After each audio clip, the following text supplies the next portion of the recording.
Crois seulement. Oh, crois seulement. Tout est possible à celui qui croit. Crois seulement.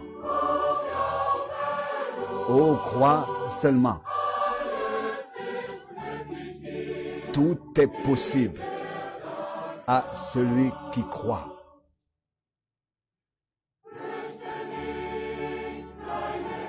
Ne crains pas, petit troupeau. Il est allé, il t'a précédé.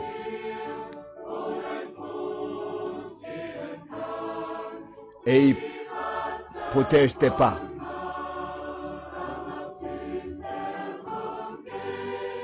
Il rend buvable l'eau de Mara. Il a accompli tout à Gethsémane. Oh, crois seulement. Oh, crois seulement. Tout est possible à celui qui croit. Crois seulement. Crois seulement. Tout est possible à celui qui croit. Ne crains pas, petit troupeau.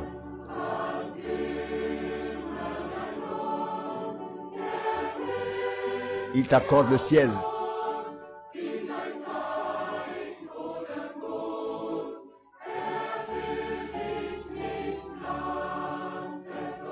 Il ne t'abandonnera jamais.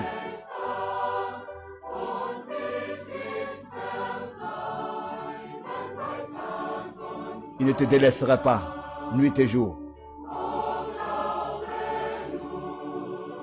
Crois seulement. Crois seulement. Tout est possible à celui qui croit.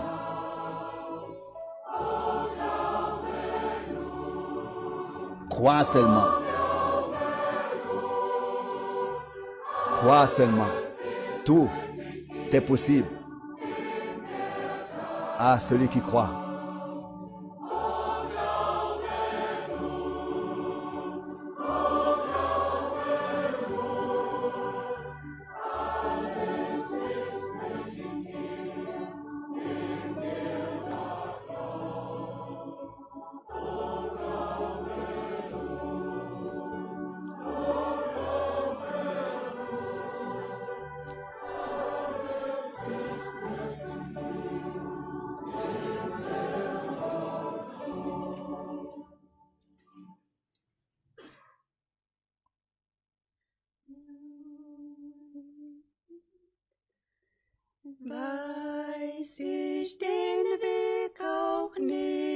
Même si je ne connais pas le chemin, toi, tu le connais.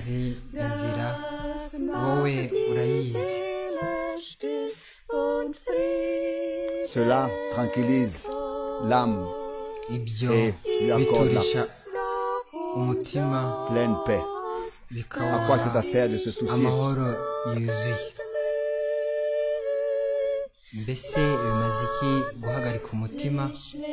Et que mon cœur batte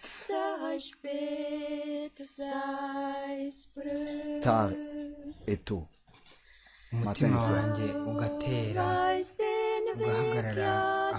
Tu connais le chemin. Tu connais le temps.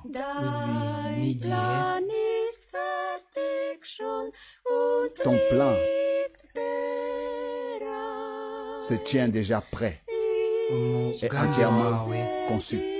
Je te loue pour la puissance, le pouvoir de ton amour. Je loue la grâce qui m'a apporté le salut.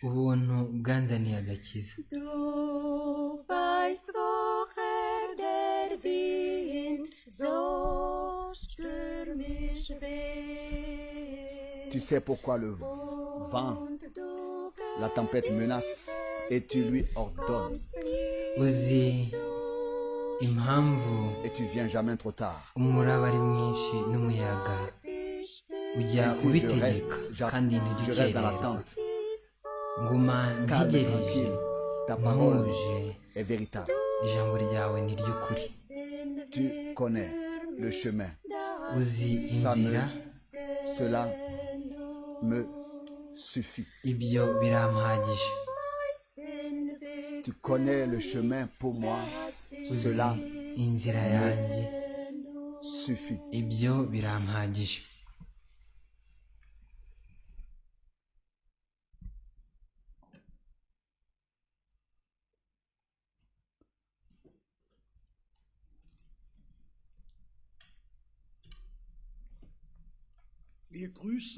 Nous saluons d'ici ce soir tous les frères et les sœurs, tous les amis, mugoroba bene loin data et na près. bashiki bacu bose abari kure n'abari hafi vous qui par l'Internet mwe sont liés avec nous abunze ubumwe natwe binyuriye et écoutez la parole de Dieu. kuri murandasi mukumva ijambo ry'Imana Que le Seigneur, ensemble, umwami par l'écoute de sa parole, puisse nous bénir. aduhere umugisha mu kumva Bien sûr que ijambo tous nous avons cette espérance et aussi ce souhait twese dufite ibyo byiringiro kandi dufite n'icyo que ce cyifuzo corona cy'uko iyi bientôt korona sera passé yashira vuba et que yarangira vuba d'une manière habituelle, kandi nous pourrons de nouveau nous rassembler sous l'écoute de sa tukongera parole. guterana nk'uko bisanzwe Nous tugateranira kumva faisons ijambo rye confiance à notre Seigneur, twiringiye umwami wacu qu'il puisse produire cela, yuko accomplir cela. Nous sommes aza reconnaissants gukora pour ibyo cette possibilité par l'Internet, turashimira ainsi imana d'écouter la parole de Dieu ko encore ce soir. dushobora kumva ikibwiriza n'uyu mugoroba binyuriye kuri murandasi Des Saintes Écritures, ndasoma mu byanditswe byera plusieurs Écritures dans le psaume 33, ibyanditswe imirongo myinshi ensuite, muri zaburi le ya frère mirongo itatu na gatatu hanyuma va mwene data prier. Schmidt araza gusenga et après, nuko le frère mu nyuma Frank mwene data va nous servir Frank avec la parole ari de Dieu. butugaburire ijambo ry'Imana. Je lis du psaume 33 ndasoma muri zaburi ya mirongo itatu na gatatu et je commence avec le verset 4. Je commence ndahera avec ku le verset murongo wa 4. kane. Car la parole du Seigneur est véritable et kuko ijambo toutes ses œuvres ry'uwiteka s'accomplissent ritunganye avec fidélité. imirimo ye yose ayikorana Verset 6. umurava. Umurongo wa gatandatu Les cieux ont été faits par la parole de l'Éternel ijambo ry'uwiteka niryo ryaremye ijuru et toute leur armée par le souffle de sa umwuka wo mu bouche. Verset kanwa 9. ke ni wo waremye ingabo zo mu ijuru Car il zose dit, et la parole arrive, et la chose arrive. Il ordonne, et elle existe. Versets 11 et 12. imigambi y'uwiteka ikomera iteka Les ryose desseins de ibyo l'Éternel yibwira mu subsistent à mutima we toujours. bihoraho ibihe byose. Umurongo Et les wa projets cumi na de son rimwe cœur na cumi na kabiri de génération hahirwa ishyanga en rifite génération. uwitekaho imana ubwoko yitoranyirije bukaba umwandu. Heureuse Oui. la nation dont l'Éternel est le Dieu. Heureux le peuple qu'il choisit pour son héritage. Le verset 20. Umurongo wa makumyabiri Notre âme espère en l'Éternel. imitima yacu Il est itegereza notre uwiteka secours niwe et mutabazi notre wacu bouclier. n'ingabo idukingira. Car notre cœur met en imitima lui sa joie. yacu Car nous avons izamwishimira confiance kuko en son twiringiye Saint izina rye ryera. Éternel, que ta grâce soit sur nous. uwiteka imbabazi Comme zawe nous zibe kuri espérons twe nk'uko tugutegereza. En toi. Merci Seigneur pour ces icyubahiro kibi cy'Imana. merveilleuses paroles. Car mwami nous ushimirwe mettons notre aya confiance en ton Saint nom magambo encore ce soir. ahebuje. Nous regardons à notre kuko Seigneur n'uyu mugoroba ni wowe twiringiye ni wowe dutegereje et croyons duhanze amaso umwami wacu kandi qu'il fera toutes choses twizeye yuko ibintu byose Amen. abikora neza. amen.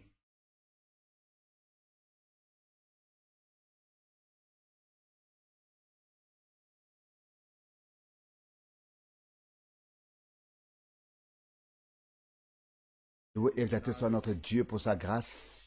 Imana yacu ishimwe kandi ihimbarizwe ubuntu bwayo L'expérimentons et comme nous l'avons déjà mentionné, nk'uko nous ne tubibona pouvons pas ndetse être nk'uko ensemble, nous ne twabivuze pouvons pas nous rassembler, ntabwo mais dushobora nous sommes malgré tout guteranira ensemble, hamwe liés les uns avec les autres par la ariko grâce de nyamara notre twunze Dieu, ubumwe bamwe ku bandi ku bw'ubuntu bw'Imana yacu par les possibilités binyuriye que nous avons ku tous buryo pour dufite twese écouter bwo et pour kumva voir et ndetse pour no kureba expérimenter. no kugira ngo dusangire dufatanye À la maison, byose. nous écoutons toujours, de la maison, nous écoutons toujours et nous Mu remercions le rugo Seigneur de ce que pour notre twumvira temps, ikibwiza turi mu dans lequel nous rugo vivons, tugakomeza kumva tukanashimira il a Imana ibihe tubayemo envoyé sa parole en tant que pain de yohereje la vie, en ijambo tant ryayo que nk'umutsima manne w'ubugingo céleste nka qui manu nous a iva mu nourris et ijuru nous pouvons prendre yaratugaburiye part à cette nourriture. Que le kandi Seigneur, notre Dieu, dushobora soit kugira remercié. umugabane À lui kuri soit ibyo la louange, biryo l'honneur, Imana la yacu ishimwe gloire, comme déjà mentionné icyubahiro aussi ses possibilités n'ishimwe bibe kuri yo de ce que nous pouvons tous. nk'uko byamaze C'est vrai, kuvuga éloignés l'un de l'autre, mais malgré tout, ensemble. nubwo turi devant le Seigneur. dutandukanye Nous turi pouvons être kure tutari kumwe ariko Nous twunze voulons ubumwe imbere Lui y'Imana apporter la reconnaissance et l'honneur turashaka à notre Dieu. gushimira Seigneur, je te Imana remercie yacu. pour la grâce, mwami pour ndagushimira possibilité ubuntu que nous avons n'uburyo dufite de recevoir de toi ou de ta main bwo kumva toutes choses. no guhabwa Ces saintes et byose bivuye précieuses mu paroles kiganza merveilleuses que nous pouvons cyawe écouter. iri jambo ryera Nous pouvons ry'igiciro tubasha Reconnaître que tu es encore kumva le même Seigneur, bitumenyesha bitwemeza Et tu nous yuko donnes tout ce dont nous avons besoin. udahinduka kandi Tous ko ceux qui uduha t'aiment et tous ibyo ceux qui aiment ton dukeneye avènement. byose Seigneur Jésus, abagukunda nous te bose demandons n'abategereje aussi ukuza pour kwawe la mwami réunion de ce soir turanagusaba et pour kubw'iki tous ceux qui giterane écoutent cy'uyu et mugoroba qui voient ndetse no kubw'abantu bénis bose de la plénitude batwumva de ta grâce batureba utange et umugisha que nous mu puissions mwuzuro ensemble te w'ubuntu louer, bwawe Seigneur. kugira ngo Encore twese hamwe une fois, nous te tubashe disons kuguha merci umugisha pour toutes ces gushimira possibilités. Amen. nanone mwami turagushimira ubwo buryo bwose dufite mu izina rya Yesu amen. Oui, de tout notre cœur, nous saluons Ibyo vraiment koko tous, turabaramutsa mwese dans tous les bivuye peuples, ku les mutima langues. abo et mu les moko nations. yose mu ndimi zose Nous n'amahanga sommes yose reconnaissants à Dieu le Seigneur turashimira umwami de tout Imana notre cœur, n'umutima wacu reconnaissants wose turayimushimira pour les possibilités ku nous bw'uburyo avons dufite d'écouter bwo la kumva sainte et précieuse ijambo parole ryera de Dieu ry'igiciro ry'Imana et de l'apporter à toute l'humanité. ndetse n'iryo kurigeza Le frère Borg, abantu nous ku l'avons bantu entendu, bose nyine tabol ce qui est yatubwiye écrit dans le psaume 33.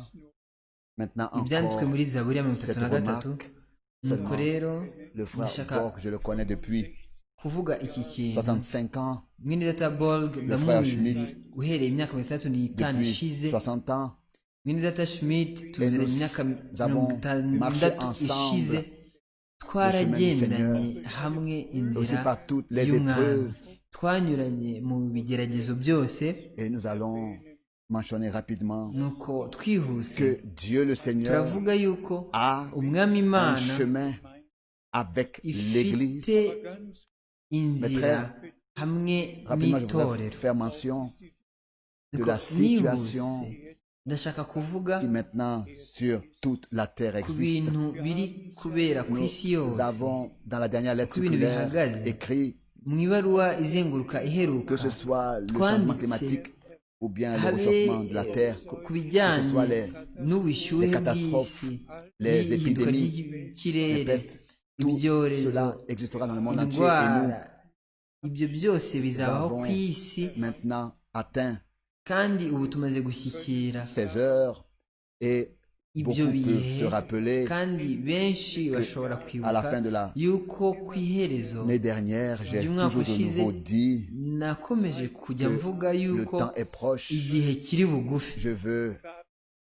dire au revoir comme autrefois ndashaka à Simeon, gusezera comme kimwe autrefois n'uko Simeon dans simiyoni Luc yabigenje 2, muri alors luka igice cya kabiri ubwo il avait yara pris l'enfant, notre Seigneur, yarateruye entre ses mains umwana et qu'il a umwami wacu loué mu le biganza Seigneur et qu'il lui agashimira a apporté umwami l'honneur. Alors akayihimbaza il disait, nuko akavuga maintenant tu laisses aller ati ton serviteur en paix, noneho urareke umugaragu car wawe atahe mes yeux ont vu mu le salut mahoro de Dieu. kuko amaso yanjye yabonye agakiza Hier, k'imana j'ai écouté une prédication ejo de numvishije Frère Branham ikibwiriza cya mwene data Branham de novembre cyo mu kwezi 1965.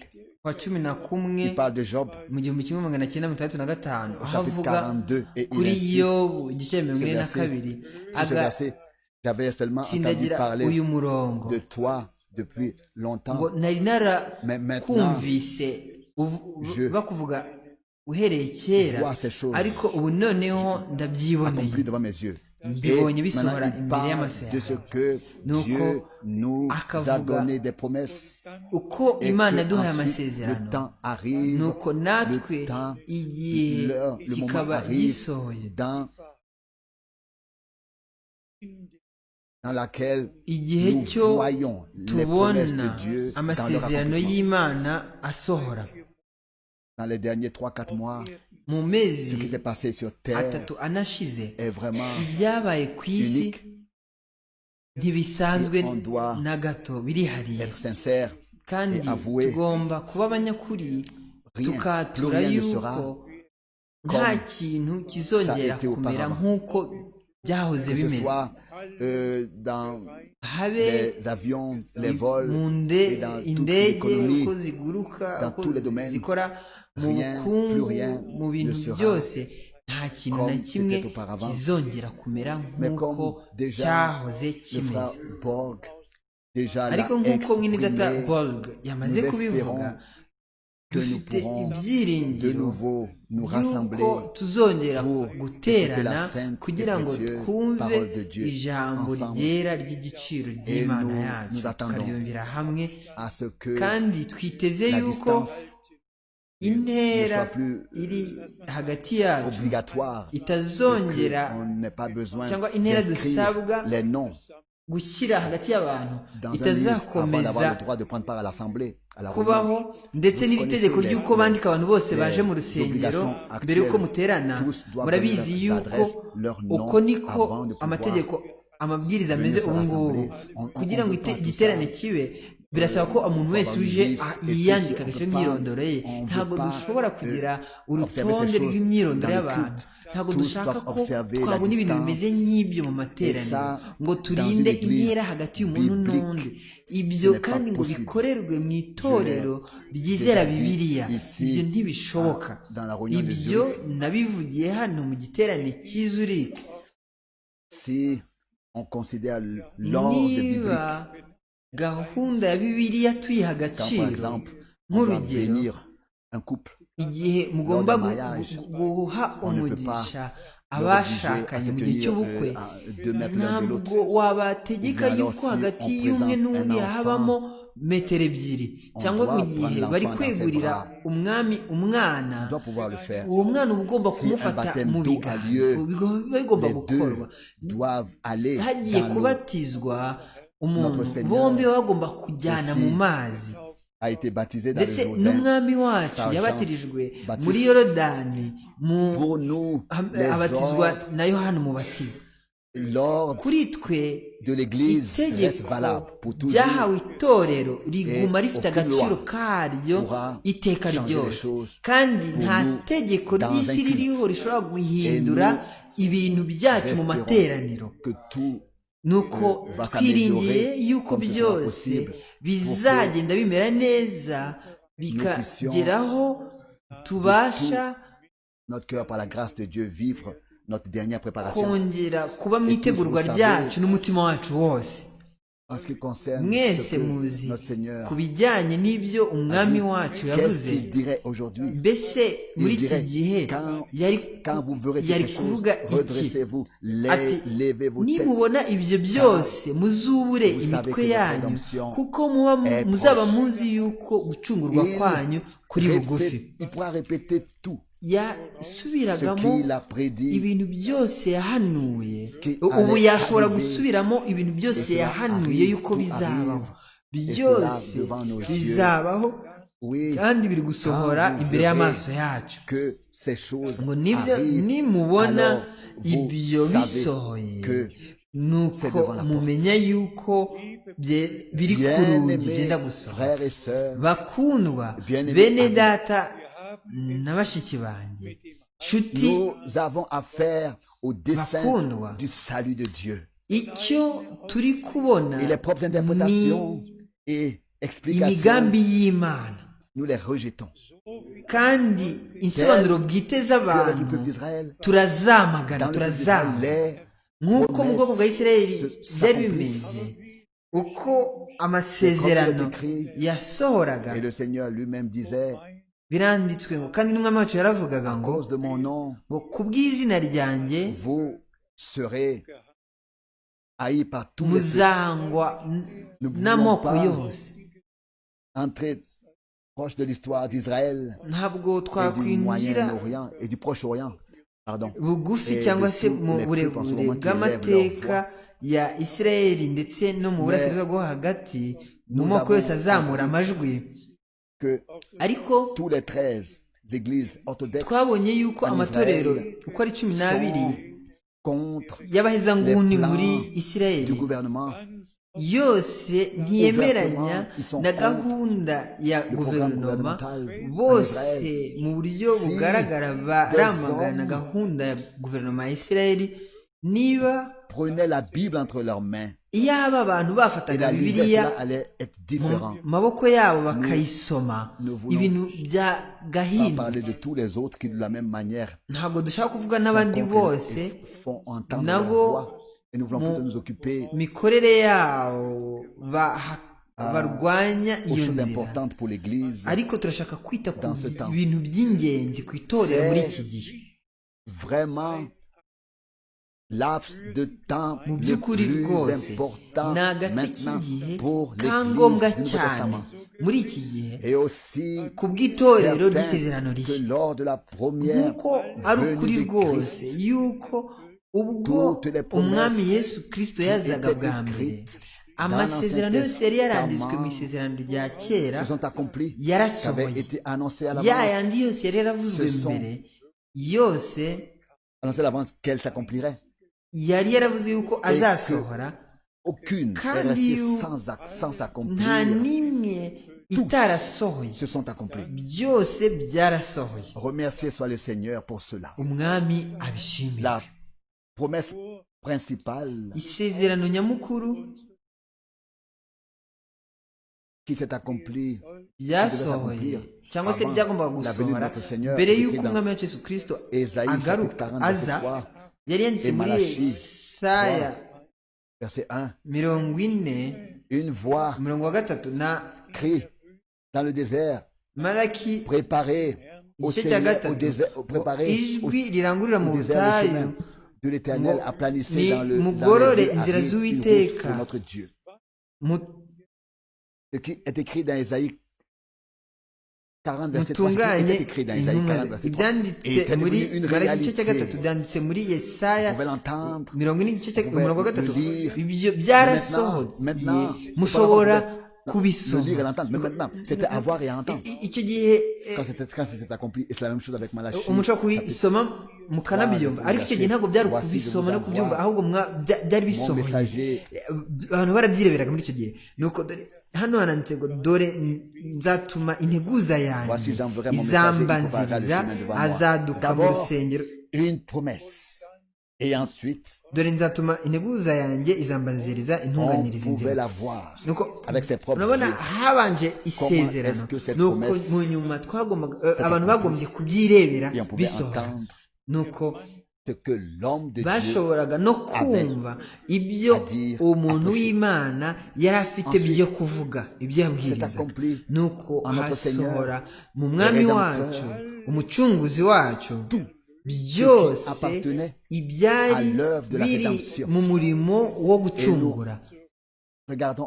kandi dusubiza amaso inyuma tukareba ku wa gatanu wa Pasika, dimanche de la Pâque, no ku cyumweru wa Pasika, nous regardons Pentecôte, la résurrection, nous regardons turabona umuzuko, à tous ces événements et nous savons ibyo byose byabaye, turabireba ces jours tukamenya yuko mu gihugu cyacu by'umwihariko iyo minsi irizihizwa cyane. urugero ku cyumweru ha Pasika na lendi ya Pasika birafatanywa hamwe, ndetse n'umunsi wa Pentecote, ku cyumweru ha Pentecote no kuwa mbere wa Pentecote, hose aba ari iminsi mikuru, byose birizihizwa bakibuka ibyabaye ku bwacu muri icyo gihe.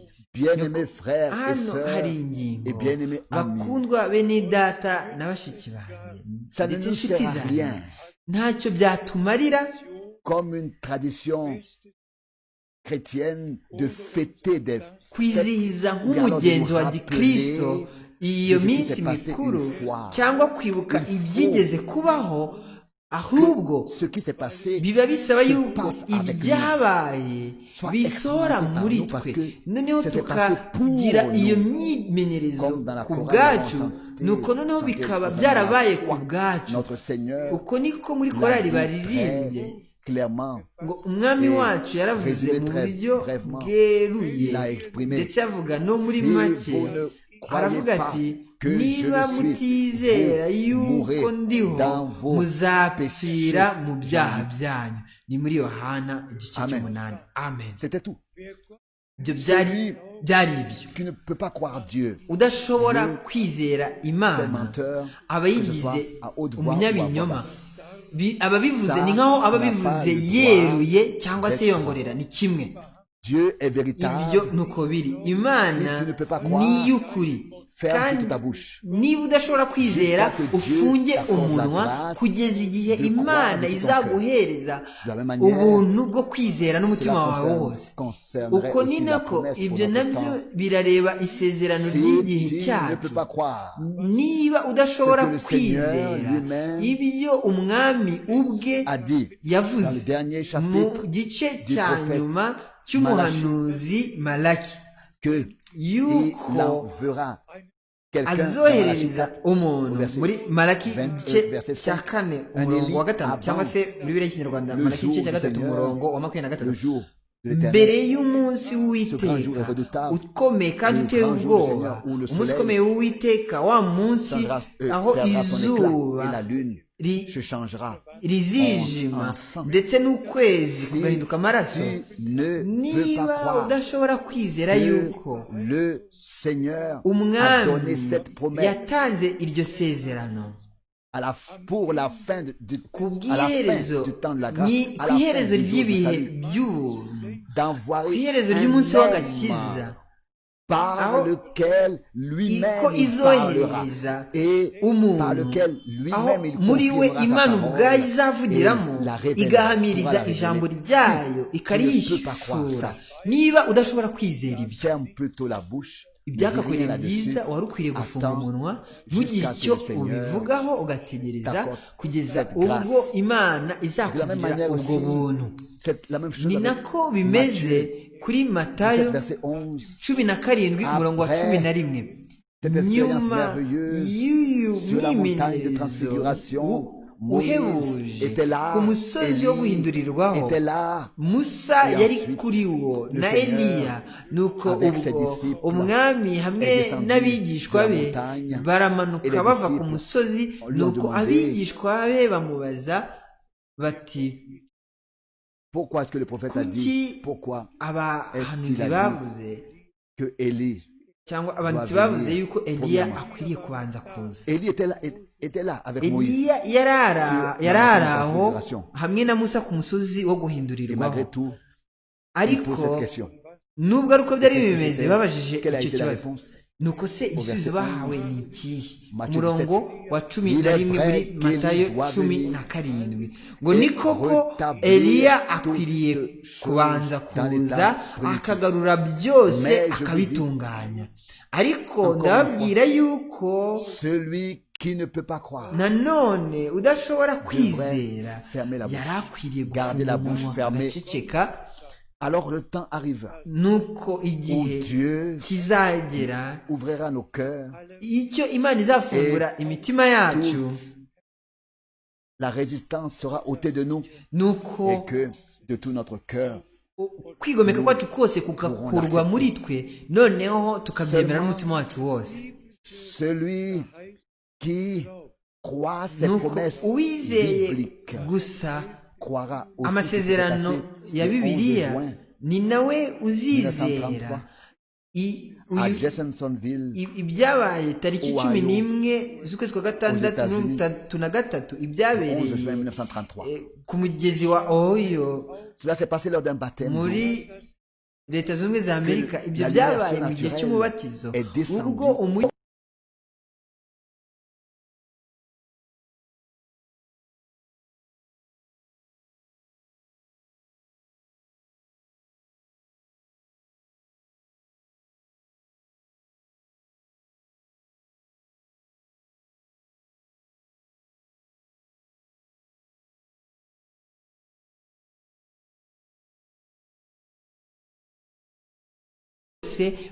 babonye été envoyé comme précurseur de la première venue de Christ.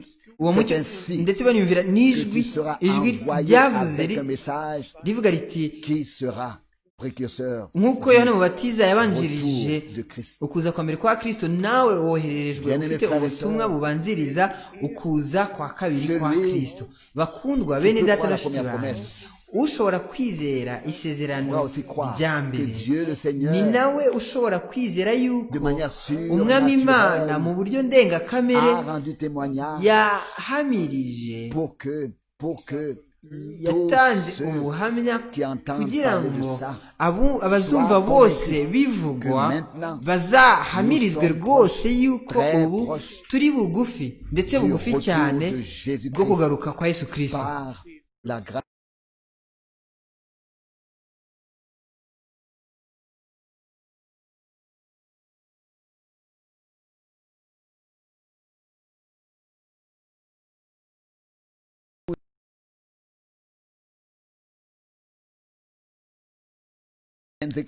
ndetse n'ubuhamya nyabwo duhabwa n'ibyanditswe byera, kugira ngo tubashe kuva mu muvurungano wose wa Babuloni uriho que nous soyons pris de toute cette confusion. Regardez, nous avons maintenant mu matorero ya Gikristo.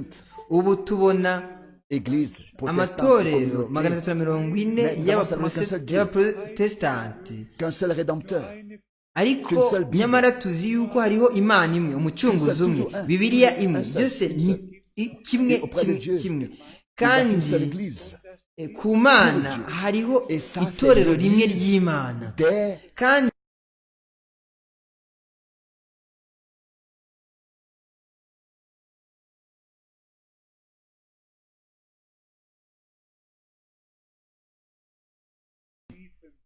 avec une douleur profonde, telle qu'autrefois, alors que Jean-Baptiste apparaissait, et que les docteurs de la loi et les pharisiens, les scribes et les souverains sacrificateurs,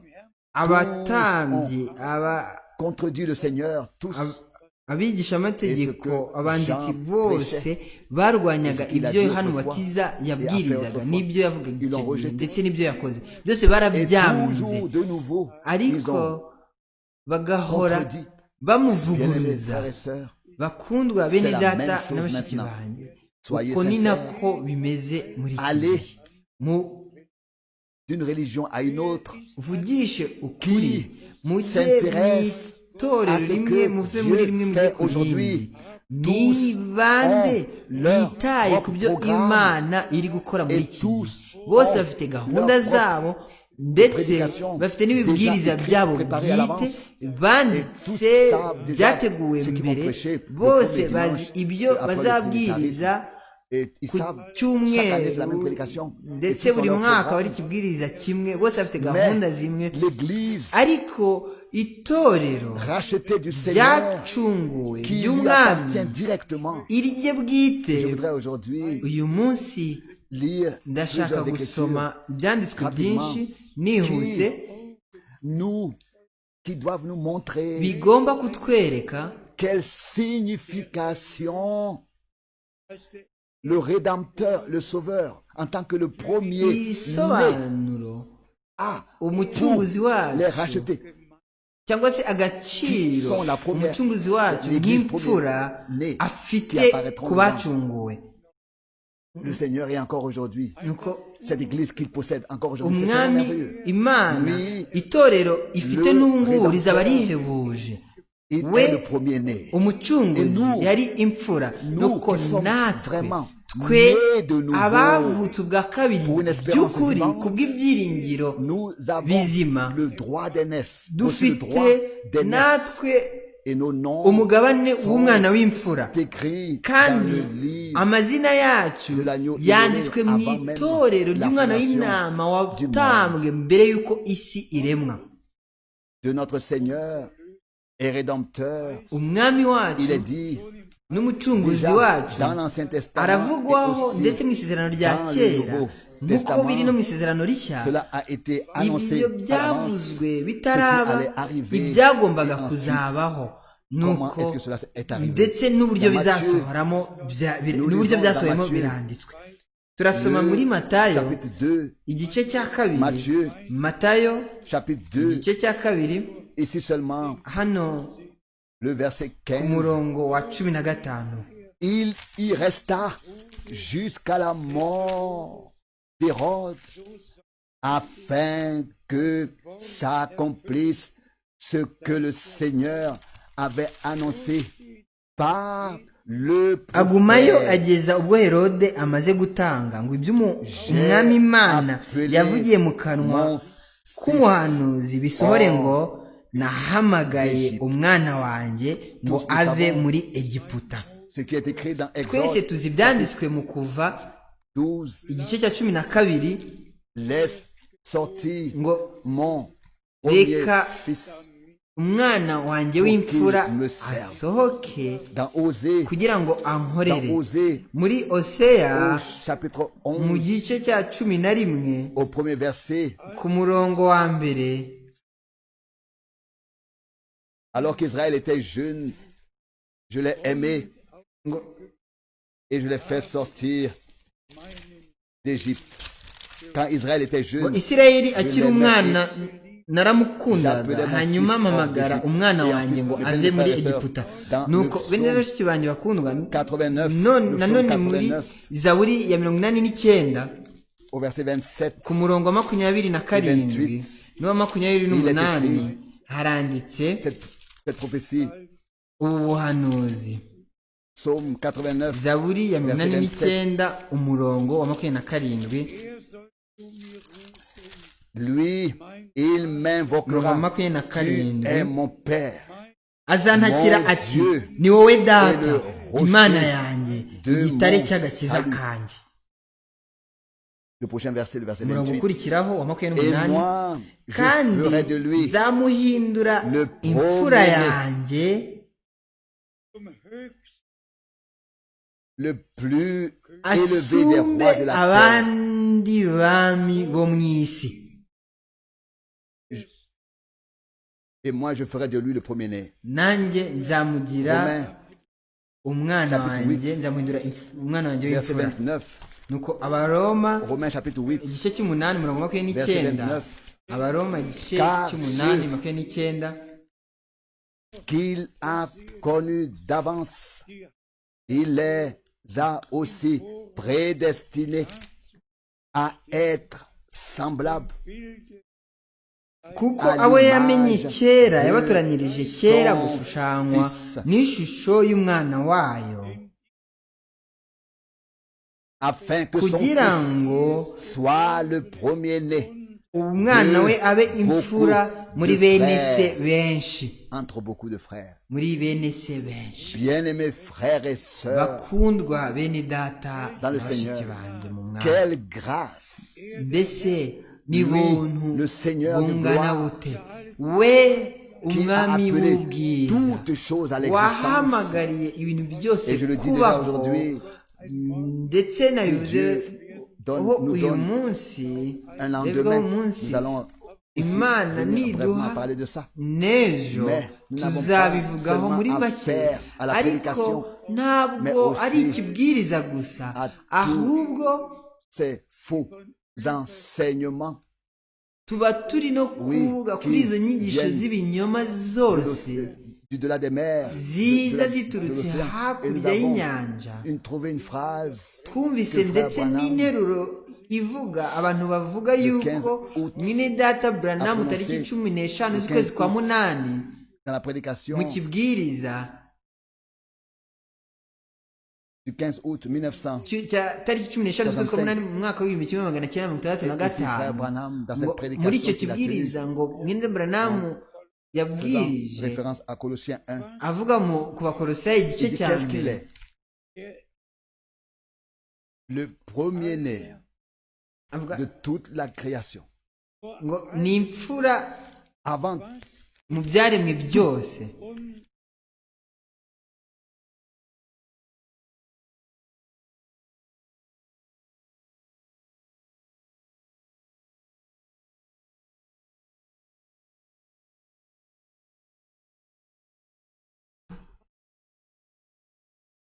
était. Oui. Et frère Branham, en tant que prophète, n'a pas continué à parler. Et maintenant, les frères disent, alors donc le Fils était déjà au commencement de la création.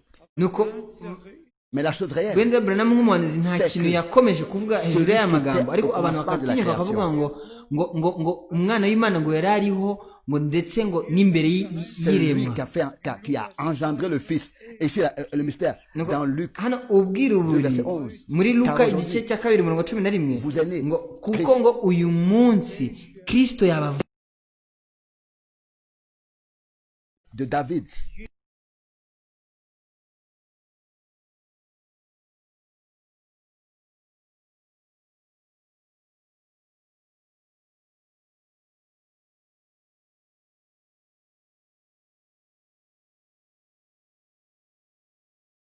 Exposer le conseil du salut de notre Dieu.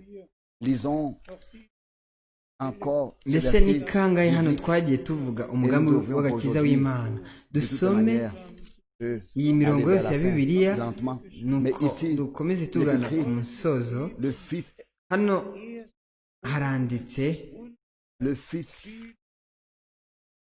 est l'image. Le psaume 22, il devait être le premier-né en beaucoup de frères. Il relit le Romains 8. Je révélerai ton nom à mes frères. Le psaume 22. Et qui sont mes frères, mes sœurs, qui sont mes frères. Tous ceux qui la volonté de Dieu. Ceux-là sont mes frères. Ils sont mes sœurs.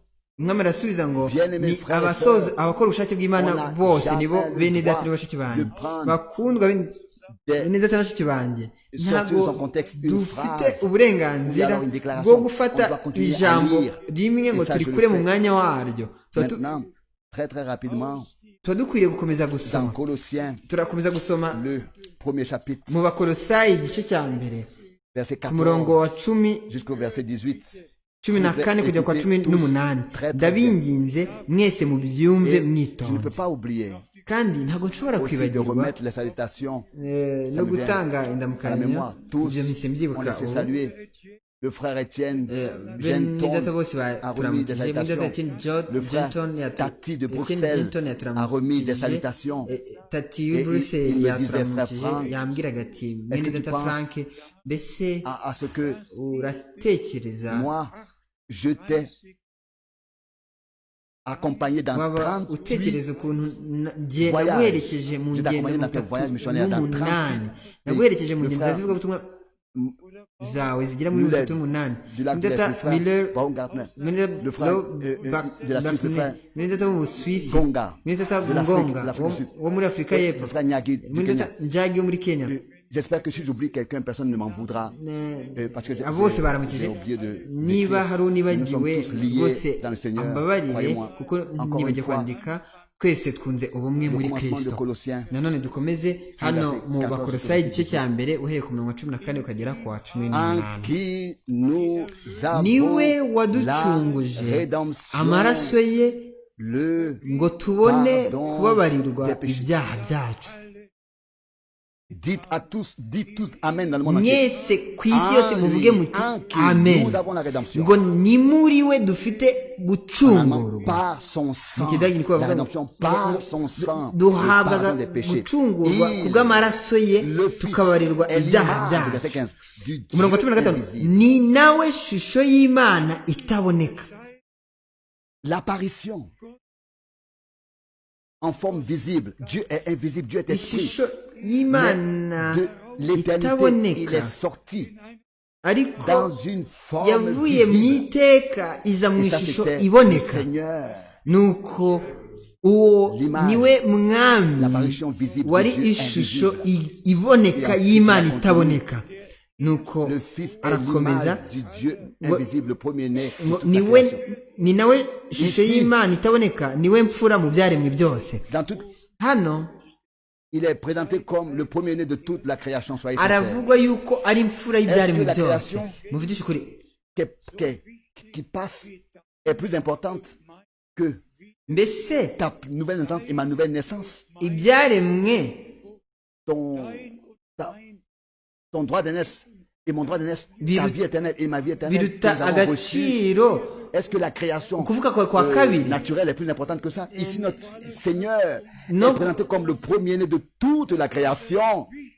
C'était la chose Nuko murabona la plus importante dans hano le umwami dessein wacu du salut de aravugwa notre Dieu. ko ari imfura mu byaremwe Que ce ne byose. soit pas seulement icyo nicyo cyangombwa que Dieu cyane ait des mu maso fils y'Imana, qu'il ait créés, yuko mais Imana des autour de lui, mais des fils Ibi- qu'il ait iba- engendrés. ntabwo Imana yitaye ko Et iba ifite tel que, abana yaremye, n'est-ce pas? ahubwo yashakaga Il est abana sorti yabyaye. un engendrement nuko et qu'il est devenu une création. C'est ainsi que cela s'est passé avec nous. aravuka nuko Nous avons dans notre ahinduka cœur reçu icyaremwe gutyo, natwe nuko byagenze. Nuko mu mitima yacu twahawe twabibwemo imbuto itabora y'Imana, nuko Imana ishyira muri twe ukuvuka kwa kabiri kubw'ibyiringiro bishya, nuko duhinduka abahungu n'abakobwa b'Imana, kandi umwami wacu n'umucunguzi wacu niwe noneho imfura Donc, entre muri beaucoup de frères, abo bene se benshi. soit Nuko son Saint-Nom.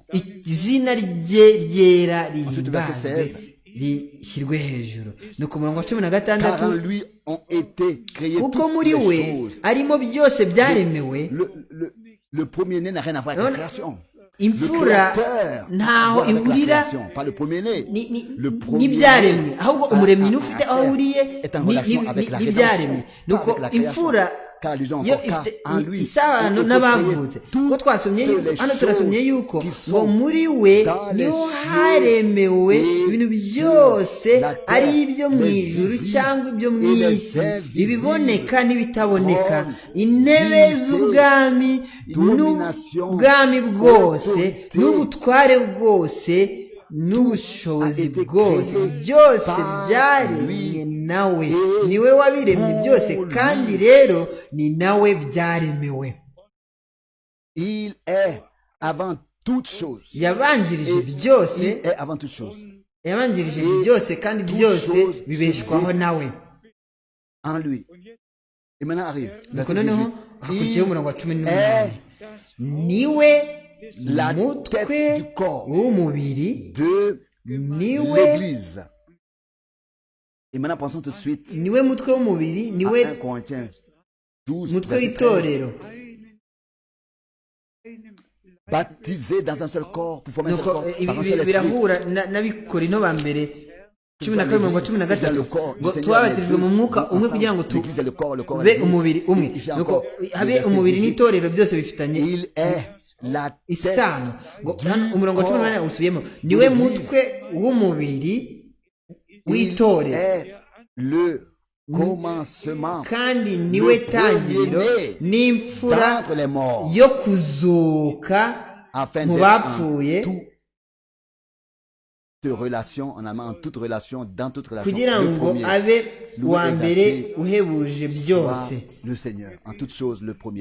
kugira ngo abe imfura muri byose qu'il avait dans la création, turashimira Imana umwanya yari afite wa mbere mu byaremwe ndetse no mu gucungura byose bifite umwanya wabyo nuko akaba n'imfura mu bapfuye none se urupfu rufitanye isano ki no kuzuka ariko we imfura yapfuye ku bwacu nuko aranesha akuraho imbaraga z'urupfu ku munsi wa gatatu azuka nk'uwaneshereje igorogota icyubahiro cyose kibi cye no guhimbazwa ndizera bakundwa bene data na bashiki banjye ndizera yuko mwumva icyifuzo cyanjye kandi yuko bene data bose batembanywe n'inyigisho bagaruka mu bwenge buzima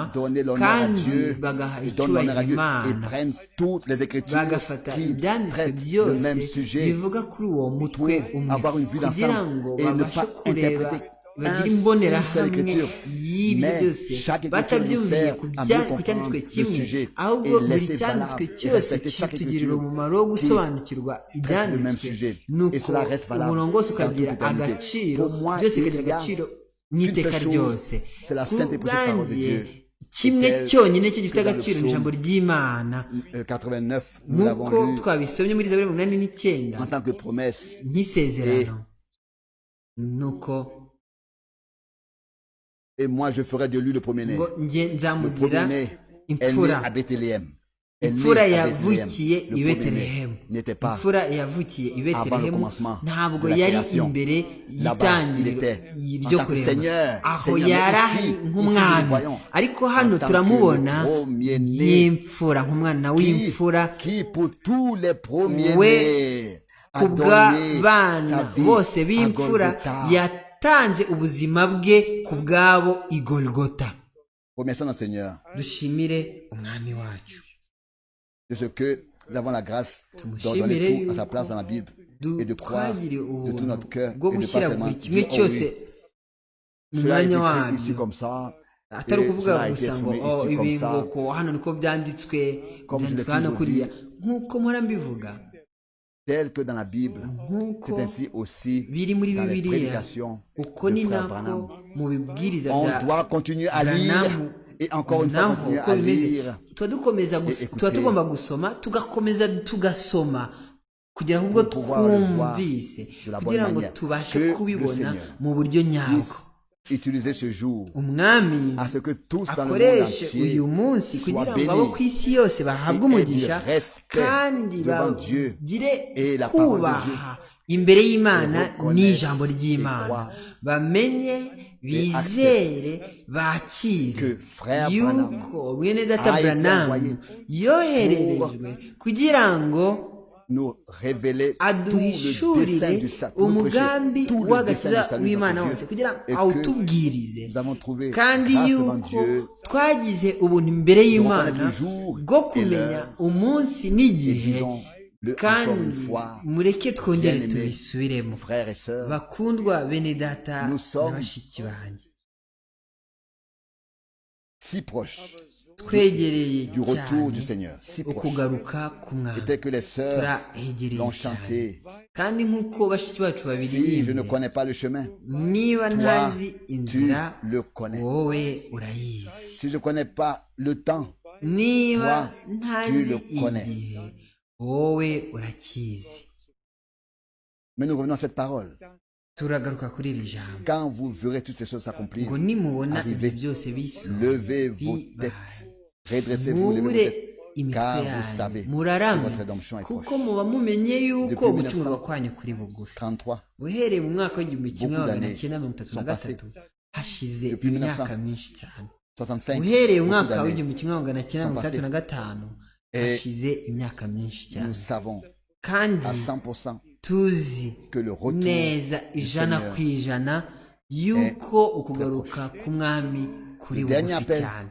umuhamagaro wa nyuma, ubutumwa bwa nyuma ubu buri kujya ku isi yose bubanziriza ukuza guteguza ukugaruka kwa Kristo. abantu bose barabwumva ndetse bagahabwa n'uburyo bwo kwizera nk'uko byaririmbwe, izere gusa, izere gusa, uwizera gusa ijambo ry'Imana ibyasezeranijwe, uwo niwe uzahishurirwa ijambo.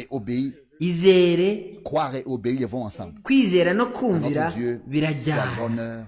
Imana yacu ihabwa icyubahiro kubw'umurimo wo gucungurwa wasohoye, kubw'amahirwe akomeye dufite yo guhabwa umugabane w'umwana w'imfura. Imana nibishaka ejo tuzasoma ibyanditswe ku biri ibyo kugira ngo ibyo bibabere igihamya. Abizeye ubu ibyo Imana yasezeranije ku bw'iki gihe, abo baba bahamirije yuko bafite umugabane, uburenganzira bw'umwana w'imfura, kandi bose bizera Imana.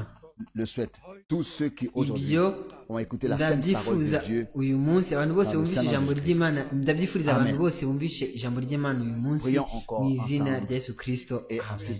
Dusengere hamwe, nuko nitumara gusengera hamwe. Mon cœur est rempli. Mwami, umutima wanjye uruzuye.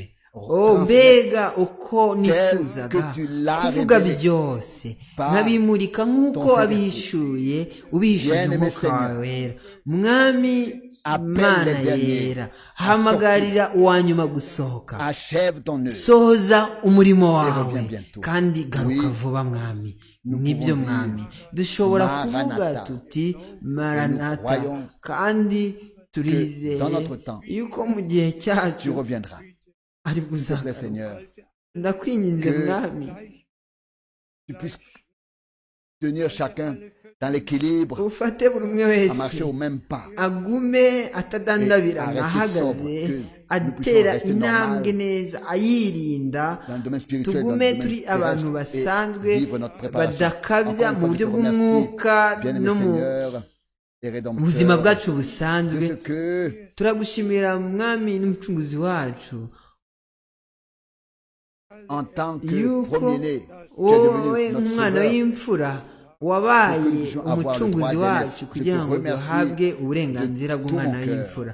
Ndagushimira n'umutima wanjye wose kubw'ibyo. Ishimwe n'icyubahiro bihabwe bibe ku izina ryawe, mu izina rya Yesu Kristo, amen.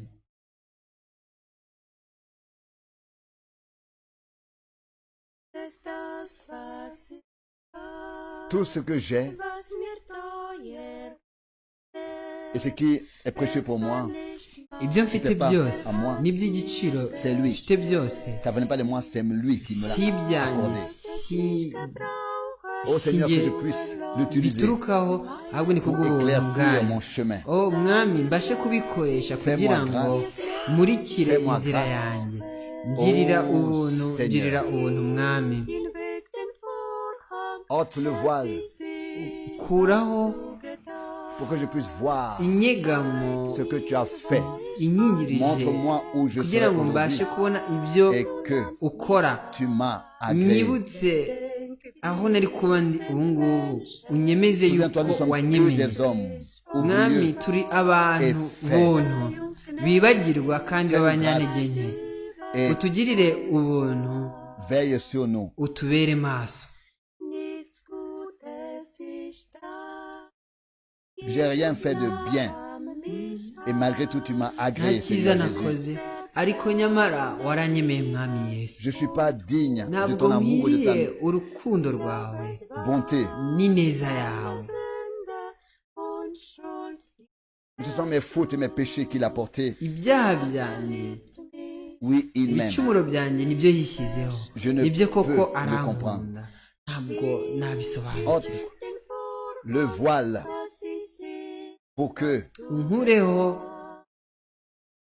je vois, pour que je igitwikirizo vois ce kugira ngo que tu as mbone fait pour moi ibyo wankoreye et que tu m'as kandi agréé. yuko wanyemeye. Souviens-toi que nous sommes que des wibuke yuko hommes turi oublieux abantu et faibles. bibagirwa b'abanyantege nke. Fais-nous grâce et veille utugirire sur nous. ubuntu utubere maso. En regardant à toi, je peux que Yo être encouragé, car tu m'as nkurebyeho révélé nterwa ta parole. umwete kuko wamwishuriye ijambo ryawe. Remplis-moi de ton esprit, nyuzuza umwuka et wawe conserve-moi fidèle, kandi undinde car tu ndi wo m'aimes, tu kwiringirwa m'aimes, kuko unkunda mon urankunda Seigneur. mwami wanjye. Ôte le voile kuraho pour que je vois igitwikirizo kugira ce ngo que tu as fait mbone pour moi. ibyo wankoreye. Montre-moi où unyereke je serais aujourd'hui aho nari kuba ndi uyu si munsi tu ne m'avais pas agréé. iyo utanyemera. Seigneur, souviens-toi, mwami nous sommes ibuka que des yuko hommes turi abantu oublieux bibagirwa et faibles. Fais-nous b'abanyantege. grâce utugirire ubuntu et veille sur nous. tubere maso. Ôte le voile pour que je vois ce que tu as fait pour moi. kureho igitwikirizo kugira ngo mbashe kubona Et ibyo montre-moi wankoreye. où est-ce que je unyereke serai aho nari kuba et que ndi tu m'as agréé. kandi yuko wanyemeye. Souviens-toi, nous sommes que des wibuke hommes yuko turi oublieux et abantu faibles. gusa bibagirwa Fais-moi b'abanyantege. grâce ngirira et veille ubuntu sur umbere nous. maso utubere maso.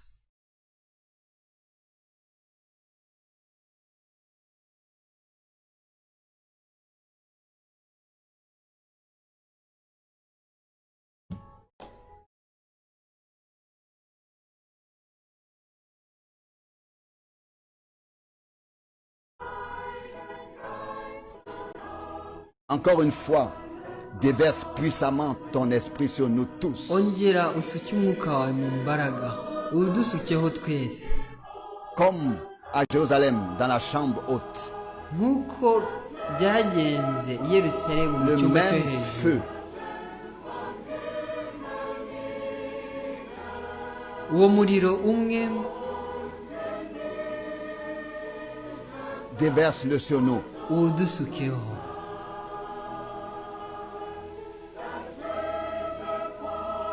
Le même feu uwo muriro déverse-le sur nous. uwudusukeho.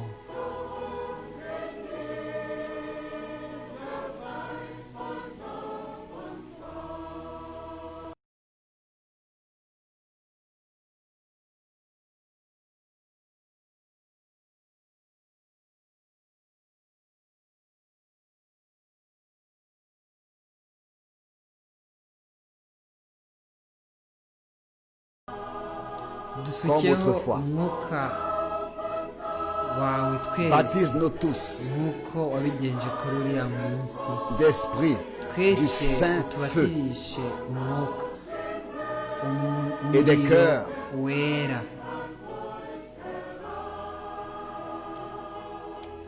chasse toute la crainte, toute la wirukane peur. mu mitima ubwoba bwose no gutinya kose. Baptise-nous d'esprit et du saint feu utubatirishe et ôte umwuka la peur de notre cœur. wawe n'umuriro wera ukure mu mitima yacu ubwoba.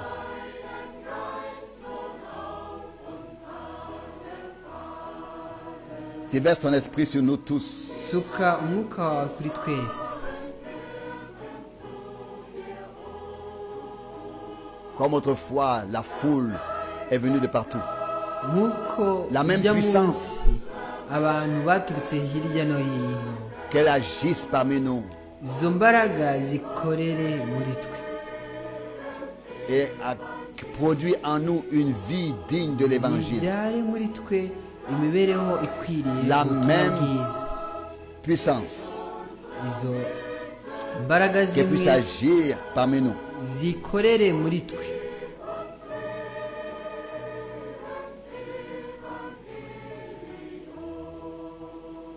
Produis en nous une vie digne de l'évangile. Zizane muri twe ubugingo bukwiriye, ubuzima bukwiriye ubutumwa bwiza. Déverse ton esprit sur nous tous. Usuke umwuka wawe kuri twese. Comme autrefois, beaucoup de signes et de prodiges avaient lieu. Nuko urya munsi Nous attendons ibimenyetso dans la prière, n'ibitangaza byinshi. Dutegereje mu dans la gusenga chambre haute. mu cyumba cyo hejuru. Viens et que nous puissions recevoir Ngwino ta puissance. duhabwe Nous attendons imbaraga zawe. dans la chambre haute, dans la prière. Dutegereje mu cyumba cyo hejuru mu Viens et gusenga. accorde-nous ta Ngwino puissance. uduhe imbaraga zawe.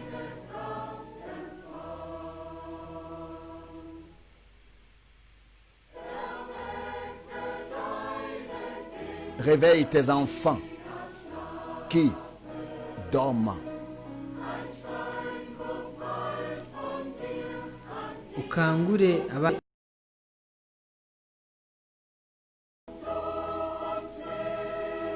Viens parmi nous ngwino comme hagati tu le yacu faisais autrefois. nk'uko wabikoze icyo gihe. Et impose sur nous tes mains percées. Uturambikeho Viens parmi ibiganza nous comme tu le byawe faisais autrefois. bya Et impose-nous tes mains percées. ngwino nk'uko wabigenje kiriya gihe, uturambikeho ibiganza byawe byacumiswe.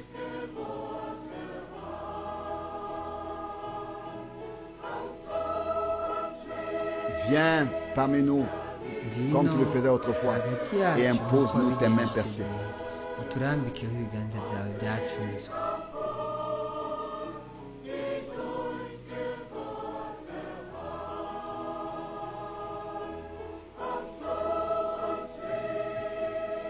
Reviens parmi nous et comme tu le faisais autrefois. Ugaruke hagati yacu Et impose-nous tes mains nk'uko percées. wabikoze icyo gihe, uturambikeho ibiganza byawe byapfumuwe.